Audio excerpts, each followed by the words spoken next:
திருப்பத்தூர் மாவட்டம் வாணியம்பாடி கச்சேரி சாலையில் விடிஎஸ் என்ற பெயரில் பல் கிளினிக் செயல்பட்டு வந்தது.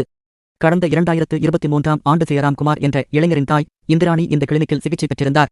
சிகிச்சை முடிந்து வீடு திரும்பிய ஓரிரு வாரத்தில் அவர் உயிரிழந்துவிட தவறான சிகிச்சையே காரணம் என ஜெயராம்குமார் குற்றம் சாட்டினார்.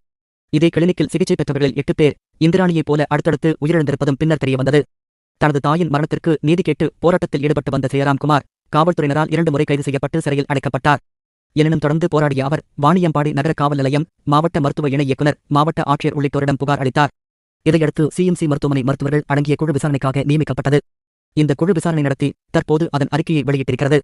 அதன்படி பல் கிளினிக்கில் பயன்படுத்தப்பட்ட கருவிகள் முறையாக தூய்மைப்படுத்தப்படாததும், ஒரே கருவியை மீண்டும் மீண்டும் பலருக்கும் பயன்படுத்தியதாலும் இந்த மரணம் நிகழ்ந்திருப்பதாக தெரியவந்திருக்கிறது. அதாவது பல் கிளினிக்கில் பயன்படுத்தப்பட்ட சலின் பாட்டிலை திறப்பதற்கு பெரியோசியல் லிப் எனும் கருவி பயன்படுத்தப்பட்டிருக்கிறது.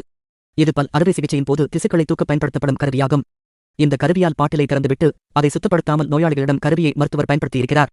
இதனால் பாக்டீரியா தொற்று ஏற்பட்டிருக்கிறது. இந்த கருவியை தூய்மைப்படுத்தாமல் அடுத்தடுத்த நோயாளியிடம் பயன்படுத்தியதால் 10 பேருக்கு பர்கோடேரியா சூடோமல்லே என்ற தொற்று பரவியிருக்கிறது.